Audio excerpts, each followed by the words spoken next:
So this is a replacement video for class, and I'm going to go through some of the practice problems that we didn't cover on Thursday. So I opened up that practice exam A final. So the very first question, we're looking at perfectly competitive markets. I'll increase a little bit so it's easier to see. So here we're asked if the price is currently $275. So I'm thinking about here, if that equilibrium price $275. So here, in a perfectly competitive market, the firms have to take the prices given, so that price becomes their marginal revenue curve. So if I'm thinking about marginal revenue, maximize profits, right? The first thing I would think about is what is my profit equation? Right? So we said profits, if I stay open, or the quantity I'm selling, times the difference between price and average total cost here. So let me view, make this a little bit bigger here. It's a little bit easier to see. So how do we choose the profit maximizing price? Every firm, marginal revenue is equal to marginal cost. Looks like that's here at a quantity of 30. So we've got our quantity. Our price, right? That's going to be, we don't have any control. That's just whatever the equilibrium price is. And then our average total cost is the only other thing we need. So we look at that profit maximizing quantity of 30. We go up to our average total cost. Looks like that's a value of 425. So if we get this entered into our calculator, I believe we should get 4,500. Now I forgot one thing, which is that price here is actually below average total cost. So anytime price is below average total cost, if I actually put this in my calculator, I should get a negative value. So right away, if I'm looking at that price and I see that it's below average total cost, I know that my profits have to be negative. So I should have ruled out A and D right away. Okay. Now, if I have negative profits, right? We come down here to question 3, just to kind of make this a little bit easier. Let's assume the price falls. Okay? So if that price falls from 275, at that profit maximizing quantity, where marginal revenue is equal to marginal cost, my price is still below average total, so I know my profits will be negative, but the next decision I have to make is, do I stay open or shut down? So we said our shutdown decision is I shut down if my price ever falls below average variable cost. So as that price falls, the point where it hits marginal cost is still above average variable cost until we get to this price right here at 175. That would be exactly where price is equal to average variable cost. That's kind of where I'm indifferent about staying open or shutting down. So if the price falls below 175, I'm then now going to start to think about, okay, now marginal revenue hits marginal cost at a quantity where that price is below average variable, I should shut down. So if we shut down, we said, what are the value of our profits? Profits would simply be equal to negative whatever our fixed costs are. How can we calculate fixed costs? That was the average fixed cost times the quantity we're selling. We kind of went through this in class on Thursday, very similar in perfectly competitive and monopolistic competitive markets. The average fixed cost is just the difference between our average total and our average variable. So here, I've got that difference between average total and average variable. I don't want to forget my negative sign. I know if I shut down, my profits will be negative because I've earned no revenue and I simply have my fixed costs I have to pay. So I told you here, use that quantity of 30 to determine profits. So if I'm looking at that quantity of 30, what is my average variable cost? Looks like it's 200. At that same quantity, what are my average total costs? Looks like it's 425. So I've got my two values I need there. Average total cost was 425. Average variable cost was 200. I was looking at a quantity of 30, and I don't want to forget there's a negative sign out front here.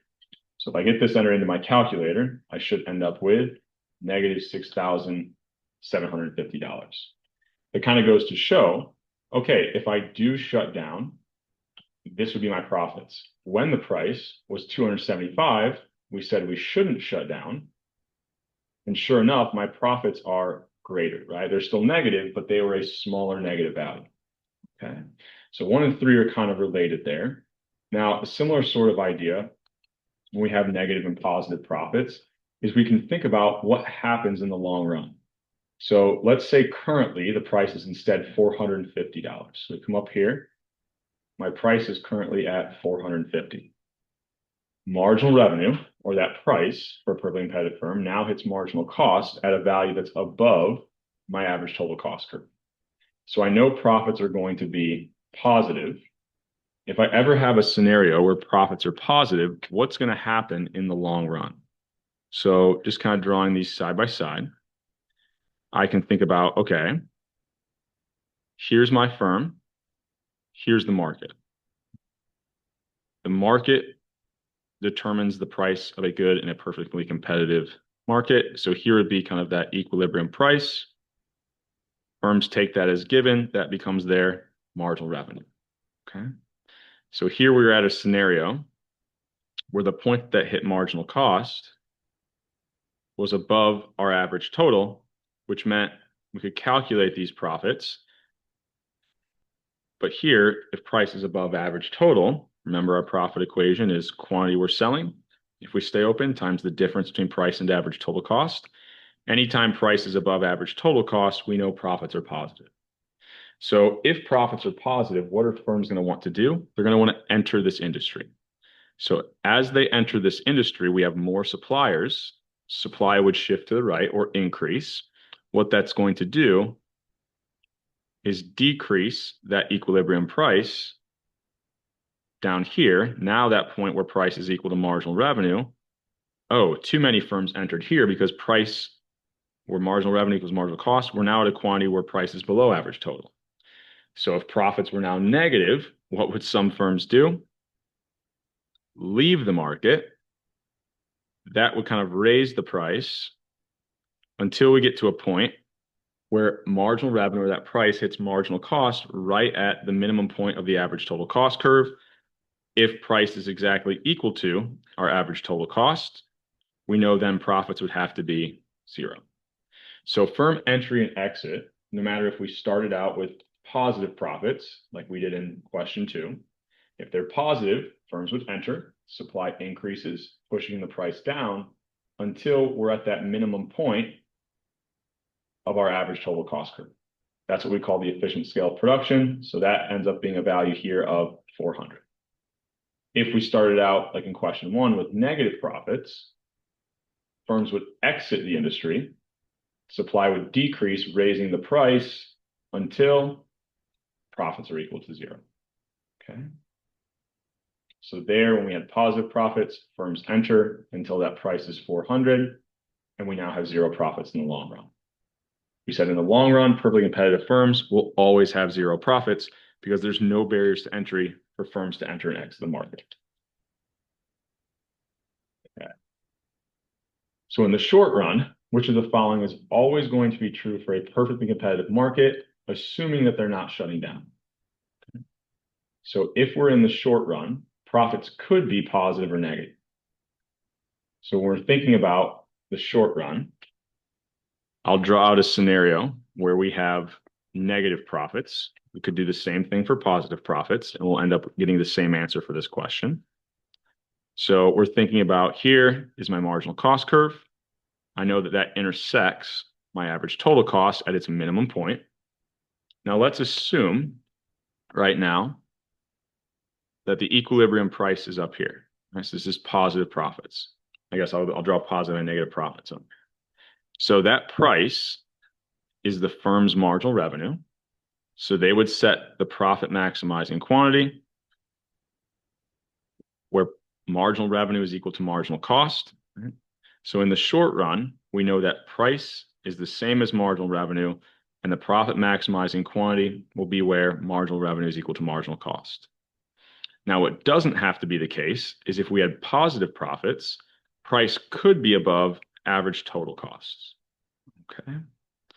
Now, if we have negative profits, so let's say we had a price that was down here, that profit maximizing quantity of the perfectly competitive firm is now lower. It's at a point where, well, price is still equal to marginal revenue, is still equal to marginal cost.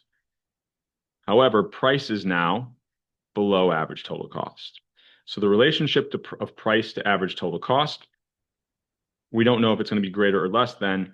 It would depend on whether or not profits are negative or positive. But we always know price will be equal to marginal revenue and equal to marginal cost, even in the short run. Okay. So if we're thinking about this question, in the short run, price would always be equal to marginal revenue. If they're not shutting down, so that's the one that's always going to be true. Now, the reason the others aren't true is we know marginal revenue must not be less than, it must be equal to our marginal costs. Average total doesn't necessarily have to be equal to marginal cost in the short run. We said it could be greater or less than. And then that price, because that's marginal revenue, and marginal cost, that could be above or below average total cost as well. So which of the following is always true would have to be if price is equal to marginal revenue. Now, just adding something in here that maybe isn't in this question, but I could expect you to know. When we're in the long run, what is going to be true? Well, in the long run, we said whether or not we start out with positive or negative profits, we always end up with firms entering and exiting the market until that equilibrium price, think about this as in the long run, which is the firm's marginal revenue, will always end up at a quantity we call the efficient scale of production, or that long run quantity, where everything is equal. Price is equal to marginal revenue. We set it equal to marginal cost to find that profit maximizing quantity. Profits are zero in the long run, so price must be equal to average total cost. We've eliminated all of our fixed costs, so average total is actually the same as my average variable. And we know that when profits are zero, we're always going to be at that minimum point of our average total costs. So everything is equal in the long run for a perfectly competitive firm. Not necessarily the case in the short run. There, we know price is equal to marginal revenue, marginal cost, but we don't know about that relationship of price to average total costs. Okay.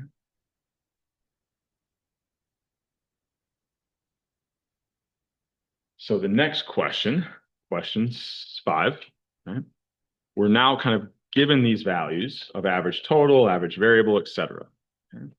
So I'm looking at if the current price is $20, they're producing 200 units to maximize profits. Average total is 12, average variable is 10. What are the firm's current profits? Well, here, my price is above my average total. So right away, hopefully I can rule A out knowing my profits must be positive. Remember that my profit equation is the quantity I'm selling times the difference between price and average total cost. So I'm selling 200 units. Or no, sorry, is that 200? Yes, 200 units. Current price is 20, and my current average total costs were 12. So 200 times 8 should give me that value of 1,600. Now, a follow-up question could be if I had something like 6. Let's say the price, in fact, I'll even add one that's a little bit more difficult. Let's say the price instead falls to 8. Well, this was our profit equation only if we're staying open. Our profits, if we shut down, we said were negative fixed costs. So very similar to how we kind of solve for it up here. We said our negative fixed costs are the same as negative the difference between our average total and average variable costs, that represent average fixed, times the quantity we're producing. So if I ever had a case where instead, so this is kind of thinking about now the price is 8, well now price is below my average variable cost because 8 is less than 10. I should choose to shut down, in which case my profits are just negative whatever my fixed costs are. So in this example, I'd have what? 12 minus 10 times those 200 units. Profits that I shut down have to be negative. I have no revenues, only costs, so I'd have a negative sign out front. So this would be what? Negative 400. But that's only if the price falls below the average variable cost would I choose to shut down. And then 6, similar idea, but now I've got a price of 15. Well, if the price is 15, that's above my average variable cost, so I know they're going to stay open in the short run. However, in the long run, right, so on the exam, I probably would use a few more things like bolding. And in the long run, well, if currently profits are negative, right, because that price is below my average total cost, I know that some firms will choose to exit the market. If they exit the market, what's going to happen to the equilibrium quantity produced by each firm? So I had a similar problem earlier that I drew out, but I think here we're going in the opposite direction. So we can think about, here's the firm, here's the market, right? So here's my firm, here's my market. The market price in a perfectly competitive market is determined by where supply is equal to demand, right? That becomes the firm's marginal revenue. That was hitting marginal cost. In the example we had here, price was 15. So it was hitting average total cost, or sorry, it was that quantity that we're producing where marginal revenue is equal to marginal cost, which I think we said was 200 units, is at a point that's below my average total cost. I think the total cost we were told was 20. So here, price is below average total cost, so I could still calculate my profits, but now I know they're going to be negative. We said if there are negative profits, what are firms going to do? Well, some firms over time are going to choose to exit the market, which pushes supply or decreases supply, pushes supply to the left, until that new equilibrium price or their marginal revenue hits marginal cost at that minimum point of our average total cost curve. So in this example, we had negative profits. So we know firms are going to exit the market, but then we know profits are zero. But what happened to the quantity each firm was producing? Well, before they were at 200, as firms exit, the remaining firms are going to be at here at a quantity that is higher or greater than 200. So as firms exit the market, the remaining firms actually produce a higher number of units. And this is the idea, as firms leave, those existing firms kind of pick up the, are able now to kind of sell some of the additional units to the market that the other firm was before.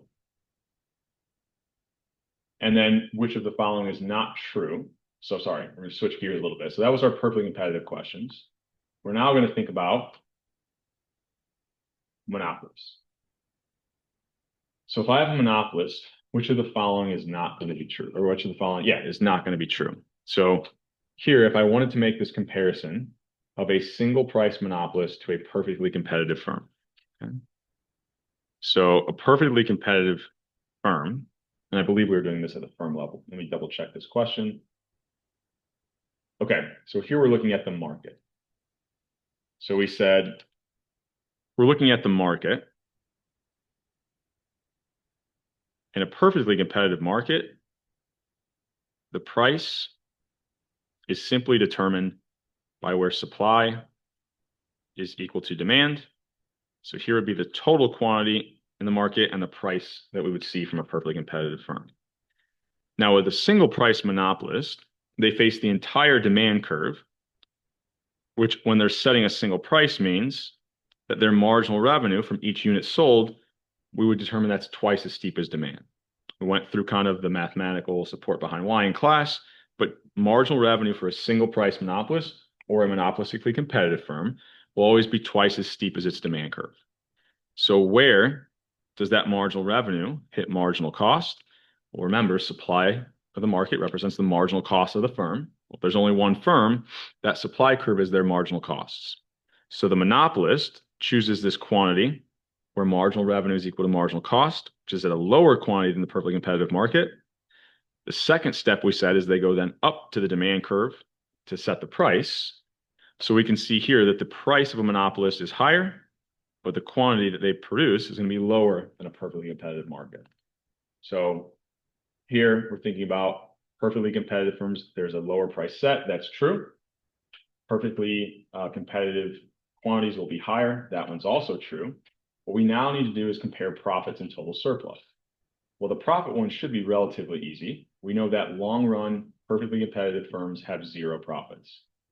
Monopolists, there's going to be some barriers to entry. So they're always able to earn positive profits. So that one can't, so sorry. So that one's going to be true as well. So the only one that shouldn't be true is this last one. So we'll think about why. So what is total surplus? Total surplus is the difference between the marginal benefits and the marginal cost of the market. What represents marginal benefits? Demand. Here we have a marginal cost curve, or our supply curve could represent those marginal costs. So for a perfectly competitive market, this would be our total surplus. Now, with a monopolist, they don't produce any of these units. So we still have all of this total surplus with a monopoly market, but we're no longer seeing any of these units produced. This would be our deadweight loss, or anytime we have market power, we're moving away from that perfectly competitive quantity. That perfectly competitive quantity is where total surplus is maximized. So if we move away from the maximum point, like with a monopolist, we know that total surplus must be decreasing.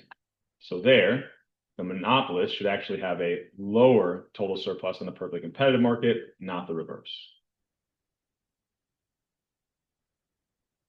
Okay.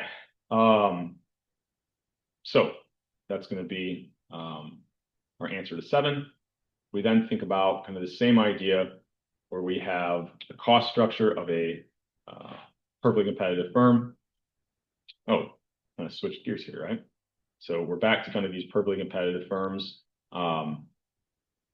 If the price is 30, we know that they're going to choose to, sorry, what am I asking? What is the equilibrium quantity in the short run? Oh, well, this one should be easy because where does marginal revenue of 30 hit marginal cost?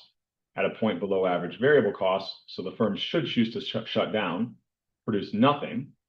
And if we shut down, our profits aren't zero because we still have to pay our fixed costs. So our profits should be negative. So I probably should have been bolding these along the way, but if you're following along, I'm kind of giving the answers. If instead I think about these perfectly competitive markets in the long run, right? If the current price is 70, so now where does marginal revenue, that price of 70 hit marginal cost? At a point that's above average total. But this must be a depiction of the short run. Why? Because in the long run, all of my fixed costs are eliminated and average variable costs would actually be the same as average total. So in the long run, I know that firms will enter and exit the market. I can't be experiencing positive profits. So even though I gave you this piece of information, this would have to apply to the short run because that price would result in positive profits, price being above average total cost at that profit maximizing quantity of 32. So if profits are positive, we said firms will enter, that pushes the price down until we're at this minimum point of the average total cost, profits are 0. So the long run value of profits would be 0. We know that firm entry and exit will always result in that. That should be an easy part of this question. And our average variable cost in the long run will be what? Well, you might be, I don't say tricked, but you might think, oh, here's that long run outcome where profits are 0. My average variable cost of that quantity is 50. However, this was only a depiction of average variable cost in the short run because there was a difference between average total and average variable. In the long run, I eliminate all of my fixed costs until average total is equal to just my average variable cost. So the value of average total costs will be the same as my average variable cost in the long run, which would be the same as that price, which I kind of drew out earlier. Everything is equal. So there, my long run price and my long run average variable cost will be the exact same value, which was 60. Okay. So 0 and 60 should be our answer there. 0 profits. We end up with average total being equal to average variable, being equal to the price, being equal to marginal revenue, being equal to marginal cost. Okay. So we compared the monopolist earlier, a single price monopolist, to these perfectly competitive markets. Let's now think about, well, how would these monopolists choose that profit maximizing quantity if we were given equations? So here I give you an equation for the demand curve. I tell you they have this constant marginal cost. what is the value, sorry, what is the profit maximizing quantity price? And we can even determine profits here as well. So visually what I'm doing is I'm giving you a simplified version of that marginal cost curve, which is just constant. We then have our demand curve, and we know that the single price monopolist faces a twice as steep marginal revenue curve. So the first step is we need to figure out what that equilibrium quantity for the monopolist is, or I shouldn't say equilibrium, sorry. Let's think about this. This is like my profit maximizing quantity. So I set marginal revenue equal to marginal costs. Now in this problem, we were told that marginal costs are 60, but we were only given the demand curve, right? So here our demand curve, right, was the price is equal to 300 minus 6Q. Okay, let me make sure I was looking at those values and I toggled that. Yep, 6Q. Now, I know my marginal costs, I was told were constant at 60. So what would my marginal revenue curve be? Starts out at the same point as demand, but it's twice as steep. So I now set that marginal revenue equal to my marginal cost. Now it's just a little bit of algebra. So I subtract 60 from both sides. I get 240, add 12Q to both sides. I get this is equal to 12Q. Divide both sides by 12. And I get that that profit maximizing quantity for the firm must be 20. Okay, so that's my profit maximizing quantity is up here at 20. How do I find the profit maximizing price? The second step is I then plug that quantity in to my demand curve in order to set that monopoly price. So at 20, I'll take my demand curve and I simply plug in that quantity of 20. So I'd have what? 300 minus 120 should be 180. So you don't plug it back into your marginal revenue curve, you plug it back into your demand curve. Now, a follow-up question could be, so I've now got the equilibrium quantity and price, what would the resulting profits be? Well, once again, we got to get this burned into our memory. If we stay open, which we know a monopolist always will because their profits are positive, there's some barriers to entry. Profits will always be the quantity they sell times the difference between price, which here we had was 180, and their average total costs. Now, here we kind of have a unique scenario where if I have constant marginal costs, well, if I keep adding the same value up over and over and divide by the number of values I have, I'll always have that my marginal cost and average total cost would be the exact same value. So here 120 times 200, I get what? 2,400 if I'm doing math in my head correct there. Okay. All right. So that would be how we answer a question like 10. And I probably wouldn't give you one where I ask you for profits because we didn't really use a lot of examples or discuss that when I have constant marginal cost, that actually ends up being the same as my average total cost. But that, would be one extension. Instead, if I'm asking you about profits, I would probably give you something that looks more like question 11. So once again, we're using the same profit equation. So I know I need quantity, I know I need price, and I know I need my average total cost. So, yeah, my screen went out for a second there. I'm using a computer that's not the same as our class. So here's my profit equation. How do I set the profit maximizing quantity if I'm a single price monopolist? Marginal revenue is equal to marginal cost. Looks like that's at a quantity of 18. I then go up to the demand curve to set the price. Looks like that's at a price value of 60. And then at that quantity of 18, my average total cost is 40. So there, 20 times 18 should give me what? Whoops. 360. Okay. So similar way, it's just kind of, we don't have constant marginal cost here, and I gave you the average total cost. So if instead I had, what if the government wants to regulate this monopolist? What's the lowest or what would be the optimal price to set? So if they want to regulate this firm, we might think, well, they want to push them down. So the price is currently up here at 60. We know, we said earlier, that price is going to be above the perfectly competitive market. So I want to push the price down, so I could use a price ceiling. Excuse me. If I try to put a price ceiling here, and I say, well, you know, oh,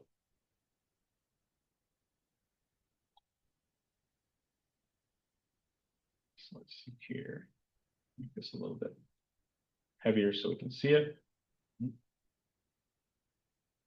It's not perfectly horizontal, so I guess I'll have to. Oh.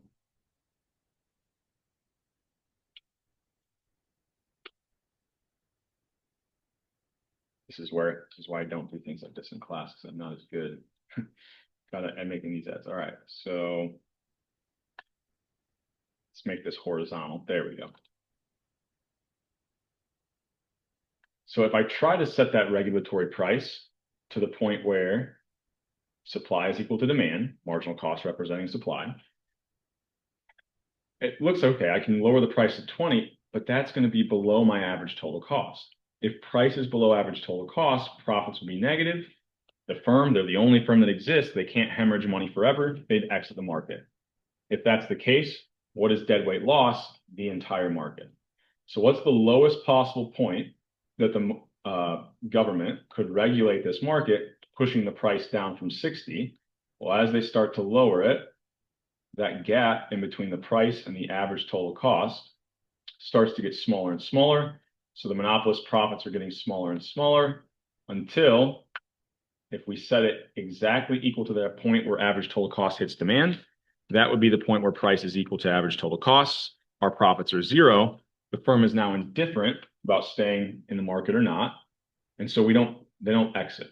All right. So the lowest possible price we could push them to is 30, in which case their profits are zero, but we still have some deadweight loss because we're not to that perfectly competitive point where supply or marginal cost is equal to demand. So even though we've eliminated a lot of deadweight loss, if you think about before when that price was up here at 60, let's see if I can this here.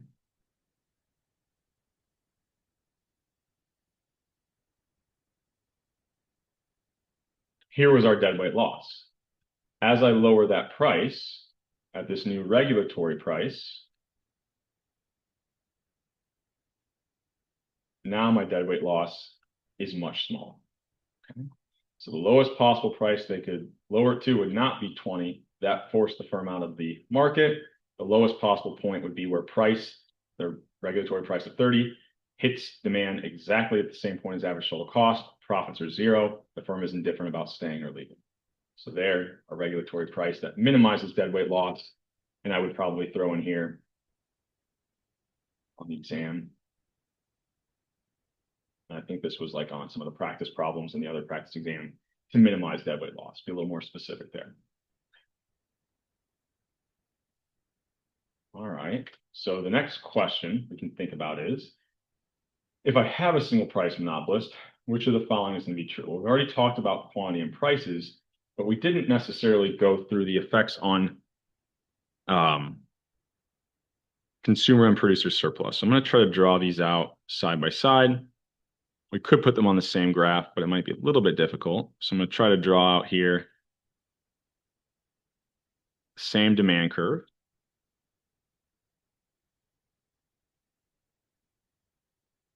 Same supply curve. So if I'm thinking about a monopolist over here, and I'm thinking about a perfectly competitive market over here. Okay. Well, the perfectly competitive market ends up where supply is equal to demand. So here's our price and quantity. Producer surplus, it's the difference between the marginal benefits and marginal costs to producers, which for producers, price is a good thing. Supply represents their marginal costs. So here I'm thinking about, here's producer surplus. Now, consumer surplus, still going to be the difference between marginal benefits I got a blue marker that works a little better, and marginal costs. But the marginal benefit is represented by the demand curve, and the marginal cost to consumers is the price they pay. So here would be our consumer surplus. So this was our perfectly competitive market. Total surplus is maximized the sum of producer and consumer surplus. Now, in a monopoly market, they make a decision based off of a twice as steep marginal revenue curve. They set the quantity, where marginal revenue is equal to marginal cost. They then come up here and set the price wherever we're at on the demand curve at that profit maximizing quantity. So here, what would producer surplus be? It's the difference between price and supply, but only up to that quantity the monopolist chooses to produce. So we've lost a little triangle here, but we've gained a much larger rectangle. We know that producer surplus of a monopolist will be greater than that of a perfectly competitive market. Intuitively, if I'm the only firm and I have control over the price, I can set the price higher. That's a good thing for producers. Who would a higher price be a bad thing for? Consumers. So we know consumer surplus of a monopolist will always be less than a perfectly competitive market. But we can identify that in the graph as well. That's the area in between, we said, the price that they're paying and the demand curve. So here we've got consumer surplus of the monopolist. Here was our producer surplus, showing that producer surplus goes up, consumer surplus goes down. Once again, just intuitively, if we know monopolists are able to set higher prices, that's a good thing for producers, a bad thing for consumers. So we're thinking about which of these options is going to be true. Total surplus is not higher, right? The allocated efficient point is where the perfectly competitive market gets to. Total surplus is in fact lower. The quantity was lower. Producer surplus was higher, but then consumer surplus was lower. So the only one that's true there would be C. Now, 14, whoop, drop the marker. 14 is, what if I was comparing this to a perfectly price discriminating monopolist? So if I have a perfectly price discriminating monopolist, what's going to happen? Okay. So we have kind of our comparisons here that we can use. We are mainly going to focus on comparing this to a single price monopolist. So if instead I have a perfectly price discriminating monopolist, they don't have to set a single price. They could charge every consumer exactly how much they were willing to pay. So their marginal revenue curve, if they can price discriminate, becomes the demand curve. So where will they set that equilibrium quantity? Where marginal revenue is equal to marginal cost. That's going to be at a higher quantity than a single price monopolist. Now, what about producer and consumer surplus? Well, we said producer surplus is the difference between the price they're paying and their marginal cost, or this supply curve. Well, price they're paying, price they're charging. So the price they charge now varies at every quantity. So now the difference between the price and the marginal cost of every unit is this entire area. We actually end up with the same total surplus as a perfectly competitive market, but all of surplus is now producer surplus. And then relative to the monopolist, what is consumer surplus now? So producer surplus is higher. So we can think about, if I'm able to price discriminate, producer surplus compared to a single price monopolist is higher. What is consumer surplus? We said that's the marginal benefit, or the demand curve, minus the price they're paying. Well, if they're paying exactly how much this product, how much value this product brings them, that difference is always zero. We actually get consumer surplus with a price discriminating monopolist is zero. So there, consumer surplus for the price discriminating monopolist, if it's zero, it must be less than that of the single price monopolist. Okay. So if we're then kind of applying this, the problem that was asked, we know that consumer surplus will be zero. Producer surplus will be all of total surplus. The profit maximizing quantity is higher than a single price monopolist. We said yes, because they get to the quantity that we would see if this was a perfectly competitive market where supply is equal to demand. So all of those are, oh, so the first two are true. This one is going to be true as well. So I get to a higher quantity. Dead weight loss will be higher. Well, in fact, what is dead weight loss now? If we've gotten to that perfectly competitive outcome, dead weight loss is actually 0. Now, is that a good or a bad thing for society? Well, we've eliminated dead weight loss, but it's bad for consumers because consumer surplus is now 0. Even though we've maximized total surplus, all of total surplus is now going to be going to producers. So there we said this is going to be the one that's not true. Dead weight loss is actually not going to be higher. It's all the way down at 0. It has to be lower. All right. So here. So now I've got a table. I'm going back thinking about a single price monopolist. So if I gave you price and quantity, if I didn't give you this total revenue, which maybe I wouldn't on the exam, how could I calculate that? Well, total revenue is just simply price times quantity. That's how I came up with each one of these values. 9 times 5 is 45, 8 times 10 is 80, et cetera, et cetera.